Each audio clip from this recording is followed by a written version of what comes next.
Good morning, ladies and gentlemen. I'm David Kamek, and it's Tuesday, the 28th of March 2017. Now, I've just been reading this again after many years. The Real Astrology Applied by John Frawley, one of my favourite books of astrology that I'd read. The Language of the Heavens, extremely important. And the article I read is one called The Moon as Mind. And in it he talks about Mercury being rather like Loki, the trickster, naughty little thing that he is. And we're talking about the head when we're talking about Mercury. We're talking about the mental faculties when we're talking about Mercury. The mind, he says, is the moon. And the mind reflects the knowledge, he calls it knowledge actually, that we have, that relates to our heart, the sun. So the sun is the seat of the mind, and it shines on the mind, which is the moon. Or perhaps you could say, I suppose, that the mind is the combination of the two. I think it's interesting that he refers to the sun as knowledge, our knowledge that we have gathered throughout our existence, or perhaps our life, I think he said. And if you've read the Astrology of God, not the Astrology, well, the Astrology of God as well, but God Makes His Move, which contains the Astrology of God, which is also freely available from my website as a PDF. I use the word knowledge there with a capital K, synonymous with consciousness, your complete consciousness, the sum of everything you have experienced in your life. So, for example, we pass through each moment and we know each moment. We are at one with it. We know it. And through that we have known we existed. And through that we have known other things that we have existed. And through that we have found a certain level of unity. And as our consciousness or our knowledge increases, so we approach our completion, because the amount that we know, the vault that's going to be filled with our consciousness is finite, and that's when we reach completion. So in us we have astrologically we have the sun, which relates to our heart, which relates to our consciousness, which shines, and it's received by the moon in us, which he says is our mind. And you see that reflection. But I think if you put the two together, with the sun and the moon within us, if we get to the very root of who we are, we find that what we are at our very root is just a relationship between consciousness and nothing, as reflected by the sun and the moon. The sun relates to the consciousness, the nothing relates to the moon. The two together, put the two together. It's rather like putting the plates together on the earth and you get the mountains. A girl and a boy together, you get the love. A man and a woman together, you get the marriage and the children, the creation from it, the flowers, the emotions. When two things come together, there's always going to be some sort of creative output.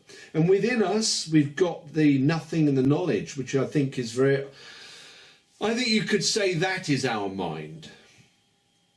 Really, I think the combination of the two, in many ways, is our mind.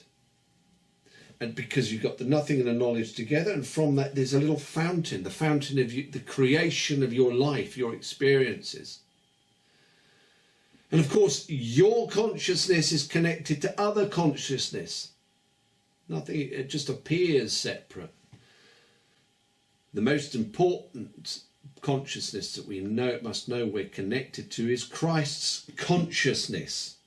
Christ is the individual who is the sum of the growing creation, the increasing creation. He is the big Russian doll. And we're all connected to his consciousness. As his consciousness grows, so ours grows.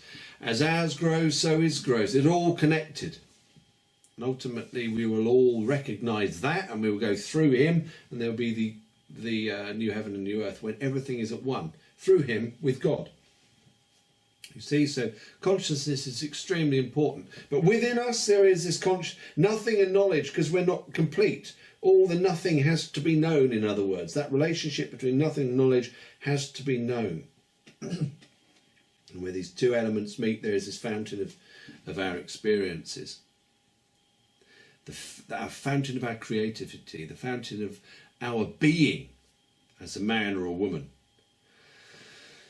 And when we calm ourselves, and people talk about calming the mind, when you think of the mind in that way, calming the mind is a strange thing. How can you calm the relationship between nothing and knowledge? You can't really, because that is the calm place. That is the natural, spontaneous fountain of your life. Why would you want to calm that? John Frawley, in his book, discerns between, he talks about Mercury being the head, the thinking. And, it's rather like the knitting needles in your head that we have to calm. So when people say calm your mind, it is really stop this thinking. Stop the Mercury part of you going, the mental faculty, lay it aside over there, put it in its drawer for its service later, and focus on you, on the real living part of you that you don't want to calm. Because why would you want to calm the vigours of your life? You being a man or a woman, you wouldn't want to calm. But when you relax and you go into the quiet place, and don't forget, Jesus was very keen on quiet places, very keen indeed. We don't have to look too far. Of course, he was in the wilderness, and at the end of that, the last part of that was his temptation from Satan. That was it. Once that was done, it's finished. And you can imagine the whole process of him being in the wilderness. If you are on your own in a quiet place, you are naturally forced to face yourself, and you see the personae just shatter all around you. They disappear. And if you know anything about your astrology, your personae are often linked, are linked really with your 10th house and your first house. Your first house is the ship we sail in, the lens through which we see our life and through which we are seen. The 10th house is our status in the world around us. And some people, don't they? They live through their personae. All their energy goes into the personae. The person, the facade, for example, their status in life, their status in the world around them, or what they look like, their fashions.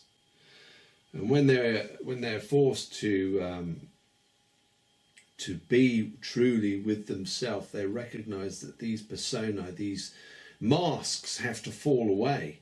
And if you've put all of your life into a mask, when it falls away, you really are sent into a realm of isolation. Who are you? Where are you?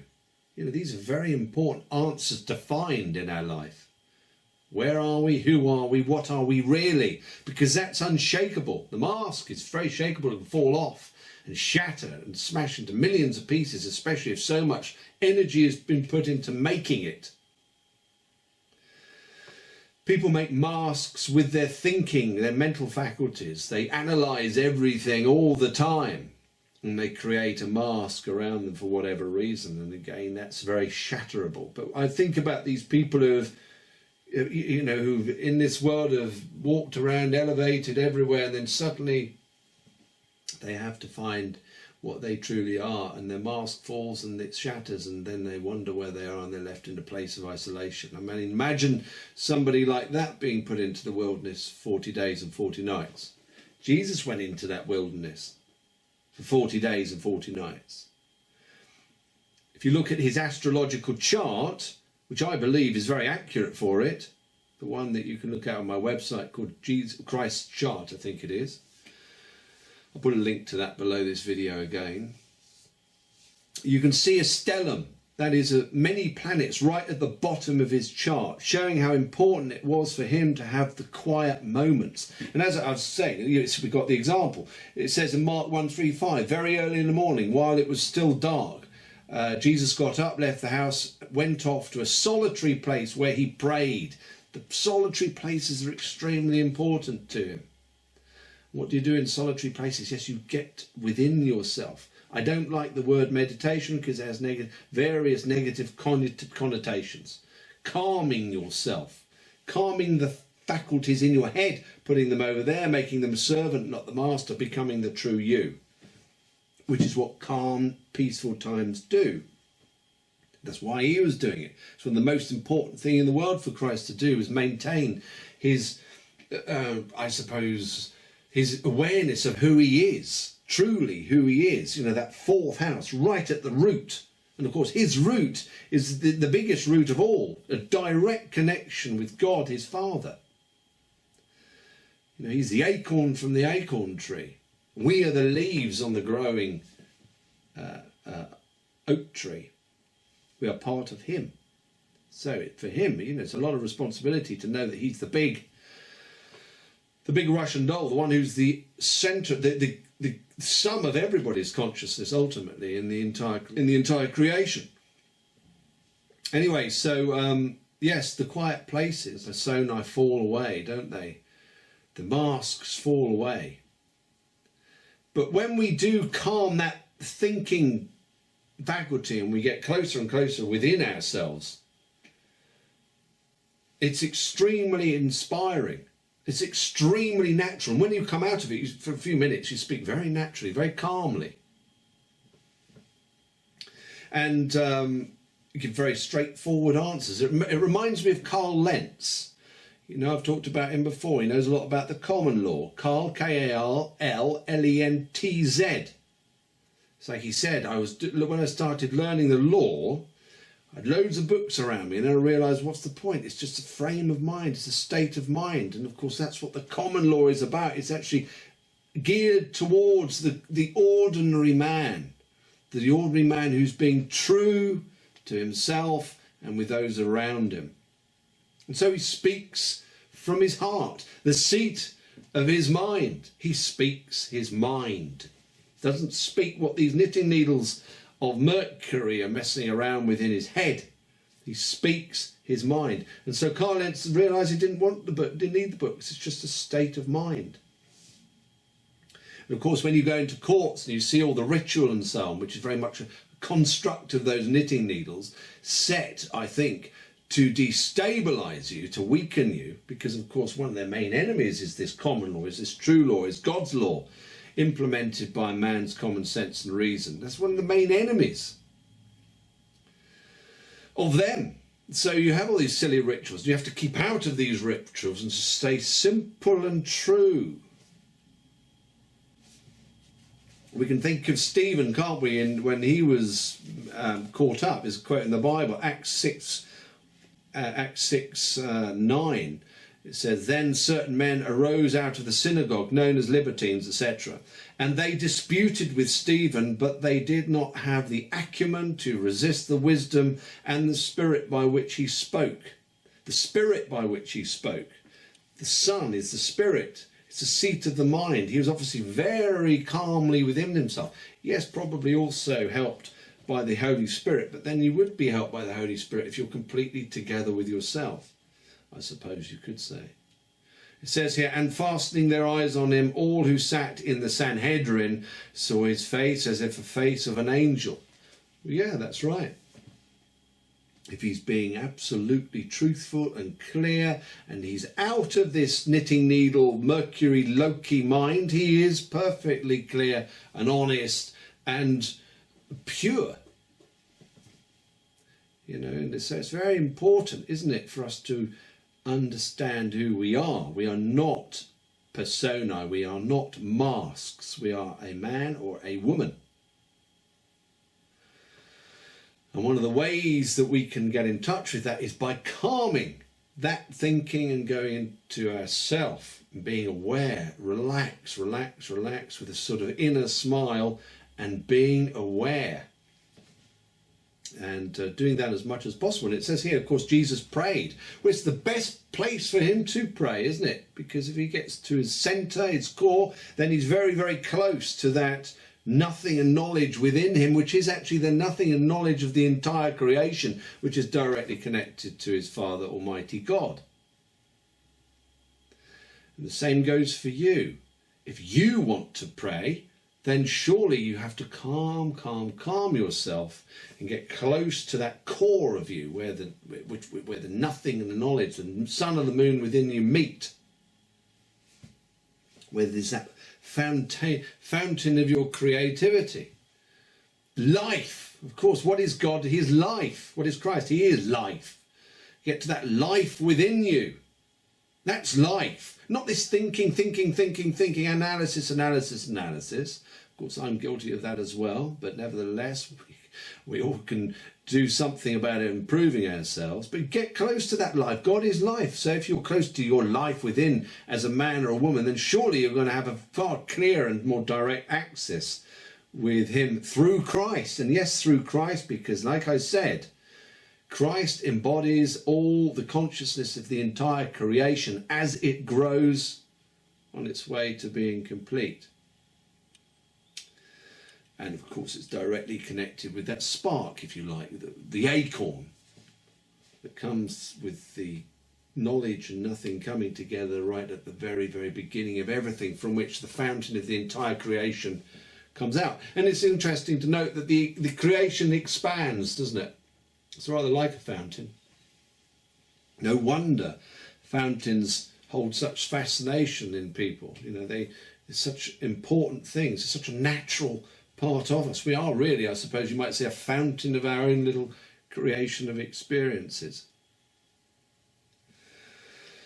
But that Mercury is very, very naughty indeed and must be kept in. It reminds me also of legalese. You know what legalese, you know, all this language they use with their statutes and their legislation, acts of parliament.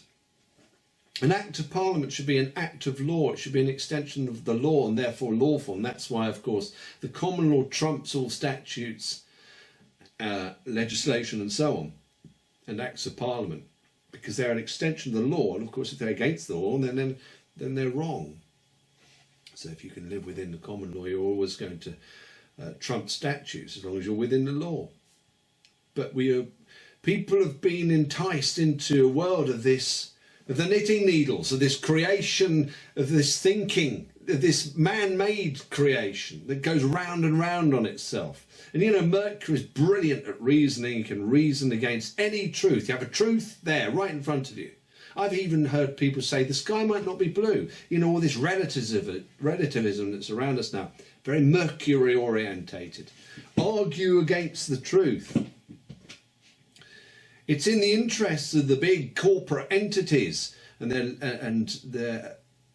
to make us believe, to make us believe what is false and to challenge the truth all the time. Yes, challenge the truth, not challenge what is false, challenge the truth. Relativism, so that everything becomes meaningless. That's Mercury for you. In a position where it even argues against the truth. Again, that's the servant becoming the master. We should have the master is the true creation, the heart of the man and the woman, the truth. In accord, of course, with God through his Son. It isn't the constructs of the thinking mind that have knitted out something extraordinary, a great web in which so many people are getting caught. And that is the climate now, isn't it? It's so much in the head, so much thinking, so many facades, so many persona, so many masks, that everybody's trapped in them. They don't even know who they are. What we need to do is get down to that very calm place within and see that and experience that life within. And I think you'll find that it's hugely beneficial to put that trickster in his box and get him to do his things according to the mind and not the other way around. So, you know, it's a very, very good idea, isn't it, to find those peaceful, solitary places, to get in touch with that root of you, the fourth house in your chart, I suppose you might say. To put your persona, your masks into context, to make sure that they are your servants, to make sure that your legal fiction is your servant and not your master, to make sure that your thinking, your faculties of the head are your servant and not your master, to make sure that technology, which is very mercurial, is not your master, to make sure that fake law and this whole communitarian corporate internationalist framework is not your master. It's important to find out who your master is, and one of the ways you can do it, yes, of course, you can look at the planets, you can look at the language of the heavens, as I described in God Makes Us Move. You can look at the Bible, of course, and you can pray through Christ. You can do all these things, but you can also do that far more effectively if you find that solitary and peaceful place, both physically around you, like going in a church or a field or something that's away from everything else, or preferably both, that secret, that calm place, solitary place within you. And there you'll get in touch with that fountain of life, and you'll find yourself invigorated. Find yourself able to speak more plainly. It's something we should all be doing more of. And we can all benefit from it as well and be inspired by it. I know, actually, if I calm myself down and I get out of all this thinking, this analysis, I have a question in my mind. I think, okay, I turn all that off, put that in the drawer, relax. Sometimes just shut my mind down. Not my mind, shut my thinking down. Shut it down, relax. Inner smile, and you're just in a peaceful place. And when you come out of it a bit later, you get your answer. It just pops in your head. Similarly, I find if I'm trying to work something out, it's quite helpful to sit down and almost go to sleep, but my mind focusing on the question, sort of almost playing it through, whatever it is. And I often find a solution that way. But I also find that if I want to pray, I do that from a calm frame of mind, very calm. That works better as well, because it's more closer. I'm closer to that connection. I am. Not these fake constructs in my head, not my masks. I am.